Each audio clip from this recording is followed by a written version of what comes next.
ప్రభుత్వం మారింది, పాలకులు మారారు. అయినా గత ప్రభుత్వంలో కొంతమంది ఉన్నతాధికారులు అలానే కొనసాగుతున్నారు. వారే ఇప్పుడు ప్రభుత్వంలో చక్రం తిప్పుతున్నారా? గతంలో విమర్శలు, ఆరోపణలు ఎదుర్కొన్న అధికారులను ఇంకా అదే స్థానంలో కొనసాగించడం వెనుక ఆంతర్యం ఏంటి? ఇంతకీ కాంగ్రెస్ సర్కార్ ఆ ఉన్నత అధికారులను ఎందుకు అలానే ఉంచుతోంది?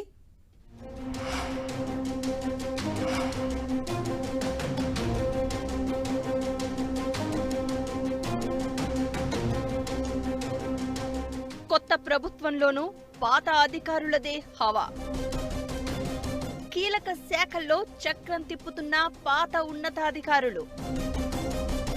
కొంతమందిని మార్చినా అదే శాఖలో కొనసాగుతున్న మరికొందరు.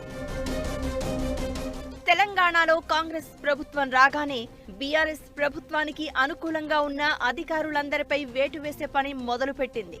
గత ప్రభుత్వానికి అనుకూలంగా వ్యవహరించిన కొంతమంది అధికారులపై వేటు వేసిన ప్రభుత్వం మరికొంతమంది అధికారులను మాత్రం కీలక పదవుల్లోనే కొనసాగిస్తూ వస్తోంది. ఇదే ఇప్పుడు ప్రభుత్వ వర్గాల్లో చర్చనీయాంశంగా మారింది.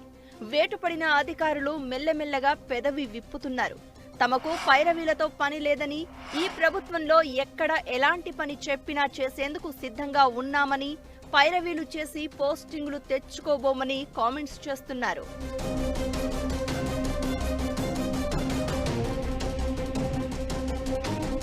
అయితే గత బీఆర్ఎస్ ప్రభుత్వంలో కీలకంగా వ్యవహరించిన కొందరు అధికారులు ఇప్పుడు కాంగ్రెస్ ప్రభుత్వంలోనూ కీలక పదవుల్లో కొనసాగుతున్నారు. అలా కొనసాగుతున్న వారిలో ప్రభుత్వ ప్రధాన కార్యదర్శి Santhi Kumari, finance secretary Ramakrishna Rao, IT secretary Jayesh Ranjan, revenue secretary Naveen Mittal తదితరులు ఇప్పటికీ కీలక పదవుల్లో ఉన్నారు. ఈ అధికారులపై గతంలో ప్రతిపక్షంలో ఉన్న కాంగ్రెస్ నేతలు, ముఖ్యంగా సీఎం రేవంత్ రెడ్డితో పాటు ఇప్పుడు మంత్రులుగా కొనసాగుతున్న భట్టి విక్రమార్క, ఉత్తమ్ కుమార్ రెడ్డి, సీతక్క లాంటి వాళ్లు తీవ్రమైన విమర్శలు, ఆరోపణలు చేశారు. కానీ ప్రభుత్వం మారి కాంగ్రెస్ అధికారంలోకి వచ్చినా పాత వారినే కొనసాగిస్తున్నారు.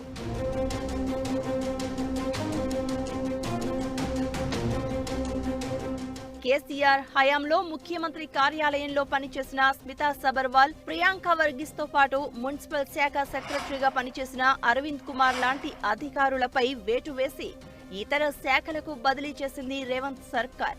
ఇంతవరకు బాగానే ఉన్న బీఆర్ఎస్ ప్రభుత్వంలో కీలకంగా వ్యవహరించి ఇప్పుడు ముఖ్యమైన రెవెన్యూ, ఆర్థిక, ఐటీ, పరిశ్రమల శాఖల్లో ఉన్న అధికారులను ఇంకా ఎందుకు కొనసాగిస్తున్నారన్న చర్చ సెక్రటరియట్ వర్గాల్లో కొనసాగుతోంది.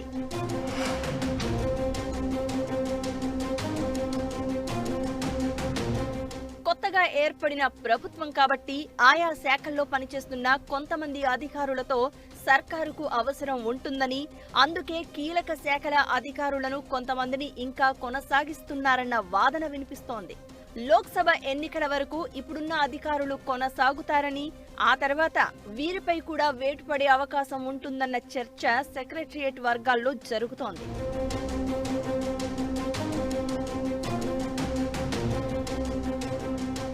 కాంగ్రెస్ ప్రభుత్వం రాగానే సీఎం రేవంత్ రెడ్డితో పాటు మంత్రులను వరుసపెట్టి ఐఏఎస్ అధికారులు, ప్రభుత్వ ఉన్నతాధికారులు కలిశారు. అలా కలిసిన అధికారులు అదే పోస్టుల్లో కొనసాగుతున్నారని, సీఎంను కలవని వారిని మాత్రం ప్రాధాన్యత లేని శాఖలకు బదిలీ చేశారన్న వాదన వినిపిస్తోంది. మరి రాబోయే రోజుల్లో లూప్ లైన్లో ఉన్న అధికారులు కీలక పోస్టింగుల్లోకి వస్తారా? ఇప్పుడు కీలక పదవుల్లో ఉన్న అధికారులు లూప్ లైన్లోకి వెళ్తారా అన్నది వేచి చూడాలి.